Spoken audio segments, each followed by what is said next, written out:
What's up, guys? Got another UFC video here. So we're gonna go ahead and do another prediction video on the Cowboy versus Cowboy card, UFC Fight Night, Cerrone versus Oliveira, the two Cowboys. So we're gonna talk about the Fox Sports 1 main card. I've already done videos on the Fox Sports 1 prelims and the Fight Pass prelims, which you can check out on my channel. Should be around there. So let's go ahead and talk about the first fight here for the main card. So first fight, main card, we got Krause against Campbell. Drinking some water. Alright, so both these guys pretty decent fighters. Campbell more of a striker. Krause does have some striking, but looks like he prefers the ground game with his what do you call it, jiu-jitsu skills. So we're looking over here on the stats. He does have more volume, more defense. Doesn't throw us takedowns as much though, only one takedown average. So we're looking at Krause's page right here. So as you can see, he has some striking, unorthodox BJJ. So he's coming off a win from Cruikshank. He was able to submit him in one round, which is nice. Cruikshank's a good fighter. But before that, he had lost a split decision and then a unanimous decision loss to Masvidal. So he's back on the winning column though. So going back over here. So then we got Campbell next. Check out his stats. They're not listed right here. Let's see. Creative, happy in a fight, nice multi. That makes sense. This guy does have some really good multi. I watched his last fight. They kept on saying he had a lot of kickboxing bouts and whatnot. So this guy is a really good striker, good leg kicks, very powerful leg kicks. He just has good striking overall. And his ground game was actually pretty good too. His last fight against Elias Silverio, as you can see in 2015, he was able to win by decision. It was a really good fight. I watched the fight and I thought he won, of course. Silverio, I think, won the first round and Campbell won the other two rounds. But yeah, Campbell here, he looked like he's pretty good on the ground too, and not just from his stand-up. He actually does have some good ground skills. Because Silverio is a really good like grappler. Well, he's not a really good grappler, but he's good striker. But he also has good grappling. He's a Brazilian guy, so he has good jiu-jitsu. And yeah, he just was able to stop him and whatnot. Like he wasn't able to get tapped out or anything by Silverio. Like he seemed like he was holding his own on the ground and whatnot. So Campbell here is pretty decent everywhere. He's not just completely striking. But you can see right there, he does have high takedown percentage that he defended, 87.5%. So that's pretty good. So that means he does have some takedown defense. And I think he's going to probably need it against Krause because Campbell has some really good striking. And I'm pretty sure once Campbell starts, letting his hands go and especially his kicks, Krause is going to go for that takedown. And, I think Campbell here could probably defend it. And if he doesn't, I know he can get up off the ground. And yeah, I think he should be able to just smash Krause. A lot of people are, obviously going for Krause here. He's a more well-known name. Campbell in his UFC debut got knocked out by McDessie, but before that he was actually beating McDessie. He was just chopping him down with leg kicks and whatnot. Just left himself open and got took a I think he took a left hand or right hand or whatever. Got knocked out first round. But yeah, in the Silverio fight he looked really good. So for me, I'm gonna go ahead and go for Campbell on this one, guys. I think he should be able to get this done, and I don't know if he's gonna finish Krause. So for me, I think he's gonna win by decision, and yeah, that's gonna be my pick, guys. Campbell by decision. Go to the next fight. We got Camozzi against Joe Riggs. So both these guys coming off wins. Riggs is a little bit weirder because he's coming off of the disqualification win because he last fought Stallings, I mean. Yeah, so he did like an up kick and something about his eye or whatever. Yeah, when I first watched the fight, when I was watching it live, I didn't think they should have disqualified him and just gave him the win right away. I thought that was kind of weird. But yeah, he kicked him in the eye or something, and yeah, they disqualified Stallings. But this guy anyway was smashing Stallings on the ground anyway. I think it's just a matter of time. Riggs has really good ground and pound here. So he really surprised me on that fight. I thought what's his name, Stallings was gonna run him over, but we know with his good striking. But Riggs was able to get him on the ground and just destroy him on the ground with these elbows. This guy still has some nasty ground and pound for being. I think he's only like 33 years old or something, but this guy has like a lot of fights. Look at all the fights he has. He has what, 57? That's a shitload of fights. Actually, he has 58 with that 1-0 contest. So he has 58 fights total, man. That's a lot of fights, guys. Most of them he wins by KO or TKO. So this guy is a finisher, especially with that ground and pound. Very vicious ground and pound. Camozzi here, he has the length advantage. You know, they're fighting at 185 here. Riggs, his last fight was 185 also, but you know, Camozzi's going to be the bigger man here. He has, you know, the reach, the height.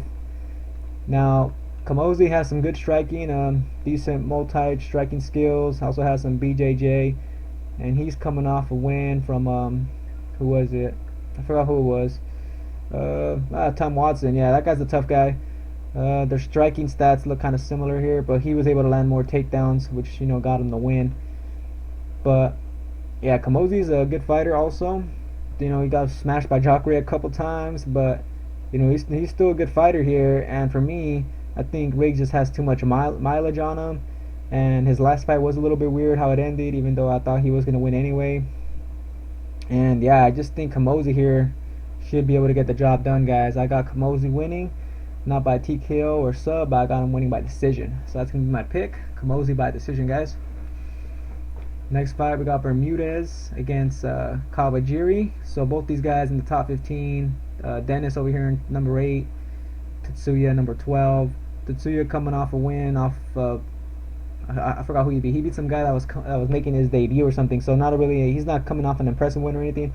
But Bermudez here is coming off 2 losses in a row. He lost to Lamas, and then he got knocked out by Stephens. So this guy has the pressure on him now. He needs to get a win, and he was actually doing good in the Stephens fight. And yeah, I thought if he would have won to decision, I thought for sure he would have won. But you know, Stephens is able to catch him with a flying knee or some shit. This guy oh no, wait a minute. I think Bermudez was coming forward, and Stephens just did he just jumped up and kneed him in the face. It was pretty clean. So Bermudez here was looking good though before that. So, and he lands a lot of volume also, guys. Lots of takedowns. Good wrestler with also some striking. He's kind of like Chad Mendes with weaker striking, I think, and not as explosive, but you know, he's pretty good. So Tatsuya here is a wrestler pretty much. He's kind of big, but you know, it's nothing new for Bermudez. He fought Stephens and he was way bigger. But for me, this fight, you know, it's 2 wrestlers, except Bermudez has way better striking and he's younger. Tatsuya here is probably like 5 years older than him, I think, something like that. So Tatsuya has too much mileage on him, I think, and he was able to win his last fight, but it was against some guy that was making his debut, and he didn't even really destroy him or anything. He just kind of beat him, but he didn't really destroy him, you know, didn't finish him or anything. Bermudez here, I think he's hungry. He's coming for the finish. Lost 2 in a row. You know, he's not gonna make it 3. So for me, I think Bermudez is gonna win this fight. And I think he even finishes them. So I'm going to go ahead and go for the Bermudez here, finishing him in the 2nd round by TKO. So that's going to be my pick, guys. Next fight, we got Lineker against Garbrandt. Oh man, this is a really good fight. Can't wait for this one. I'm really excited for this one, guys. I think it's going to be a nice striking battle. Not as crazy as Lineker's fight against Rivera. I'm pretty sure it's not. I don't think Garbrandt's going to get into a crazy brawl, but it is going to be a striking matchup. Both these guys, good strikers, both of them good with their hands. Now, you know, Garbrandt's coming off a win. He beat some guy named Brunson or something like that. I forgot his name, but it was like Brunson something. Lineker, you know, is coming off that badass win against Cisco Rivera. So that was a really good win, because it was this guy's bantamweight debut, I think. And yeah, he was able to knock him out. Oh, wait, no, he didn't knock him out. He could have knocked him out, but he went for a submission. But he dropped him and rocked him a lot of times. So this guy has vicious power still at 135. He carried his power from 125 to 135. And Rivera is a big guy. This guy's pretty small. Well, he's not. He doesn't look that small, but you know, from his height, he's a short guy.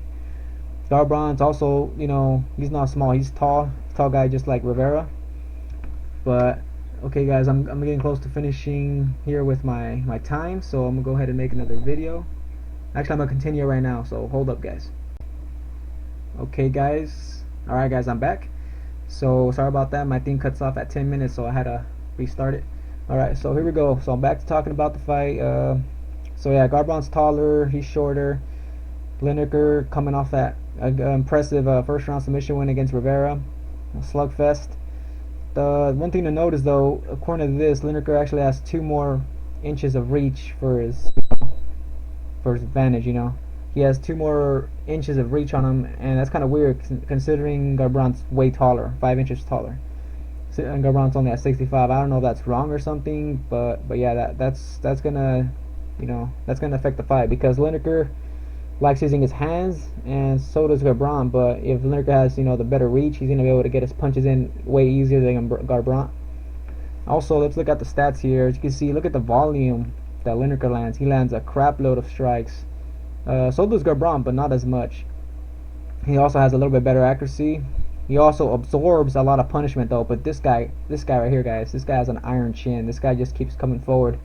It seems like it's hard for anybody to knock this guy out. And Garbrandt, he does have a lot of knockouts on his record, but his last fight, he didn't really impress me too much against the Bermudez. So, instead of knocking him out, he actually beat him by decision.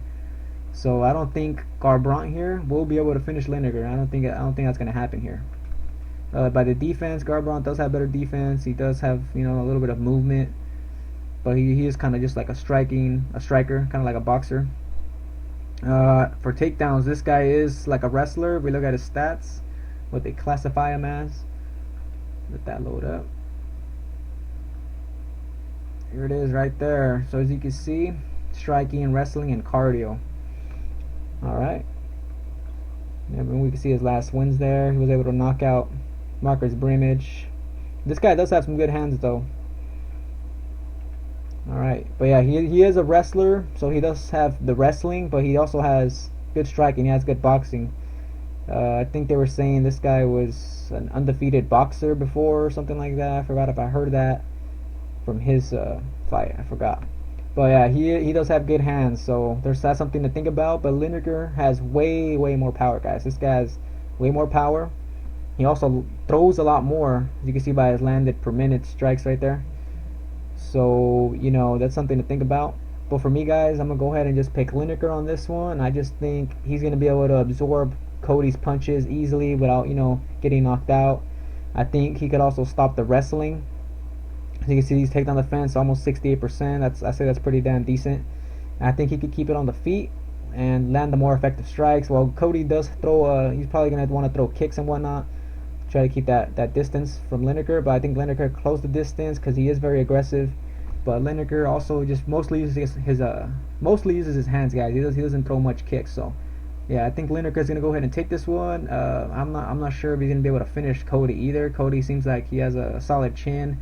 I heard he's been knocked out though in his amateur career, so I mean it is a possibility though. So but for me, I don't think so. But I'm just gonna go ahead and just say Lineker wins this fight by either third round TKO or decision, guys. So that's my pick. All right, next fight: Derek Brunson against Rowan Carneiro. Okay, so Carneiro here hasn't fought in I think almost exactly a year. His last win was against Mark Munoz, where he was able to tap him out in the first round. Brunson here has been on the tear, man. This guy's been knocking people out, guys. Let's check his recent stats. Both these guys middleweights. I don't know why Carneiro hasn't been fighting recently. I don't know if he was injured before or something, but yeah, he hasn't fought in a year. I keep on thinking it's like him and ladies are kind of like the same guy. So we're looking at this guy. As you can see, he has a 3-fight win streak right now. His last loss was to Yoel Romero. And he was actually doing good against Romero, I think, on that fight before he got knocked out. So we're looking at the stats here. He was able to beat Larkin, and then he was able to knock out both Herman and Sam Alvey, which is known to have a good chin, both in the first round. He was able to just knock him out. So that's one thing to think about, guys. This guy has power. He also has good wrestling, as you can see by his takedown average. But now he's actually starting to use his striking more now. He's starting to use his hands, his feet. He's starting to use his striking pretty much effectively. He's not just wrestling. And I don't think he's going to want to take it to the ground because Carneiro here does have really good jiu-jitsu. So for me, guys, I think this is a pretty easy pick. I think most people are going to go ahead and agree that Brunson's going to go ahead and smash Cornero here, and I think Brunson knocks him out or TKOs him in the second round, guys. So that's going to be my pick. Brunson by second round TKO or knockout. Now we go to the next fight, which is the main event. We got Cerrone, Donald Cowboy Cerrone against Alex Cowboy Oliveira. Alright, so both these guys strikers, guys, multi-striking. Both of them also have a good grappling, so that's another thing to think about. Both these guys are pretty kind of evenly matched if you think about it. Have similar styles, you know. So this fight's at 170. That's one thing to think about also. Cowboy here, Oliveira, is has a little bit more reach. I thought he was actually taller, but he's not. But I'm hearing this guy cuts a lot of weight to make 155. So I think Oliveira is going to be the bigger guy here in the fight. I'm hearing Cowboy here talking about Cerrone. Doesn't really cut much weight at all. Like I heard he's walking around 176, 175 or some shit. That's pretty. I don't think that's that good. I think he needs the strength advantage. So for me, both these guys are pretty evenly evenly matched. Both of them good striking, good jiu-jitsu.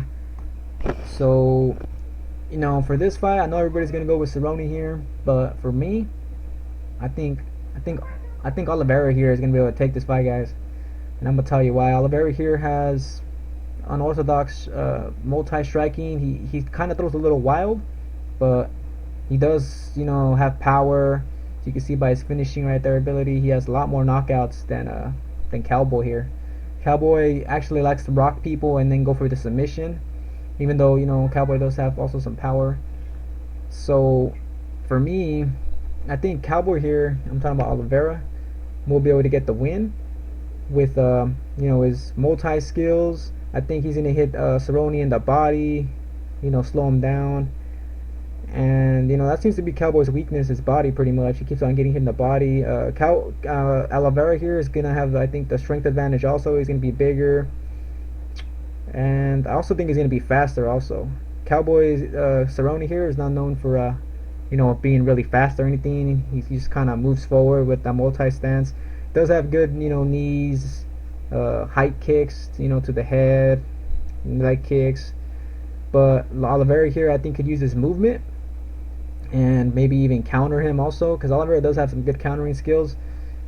And yeah, even though Oliveira is a little bit wild, I think he's gonna be able to get it done, guys. I really think he's gonna be able to get Cowboy, give Cowboy some problems here. You know what I'm saying? Cerrone, coming off a loss. Oliveira here coming off, I think 2 or 3 wins. Let's go ahead and check that out real quick.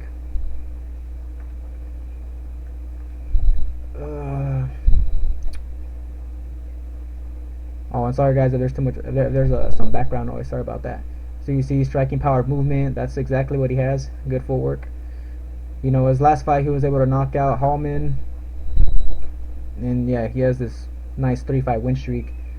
Cowboy usually, once he loses, he has to lose like another one, and he has to lose like 2 in a row. Then he starts up a streak again. That's another thing to think about.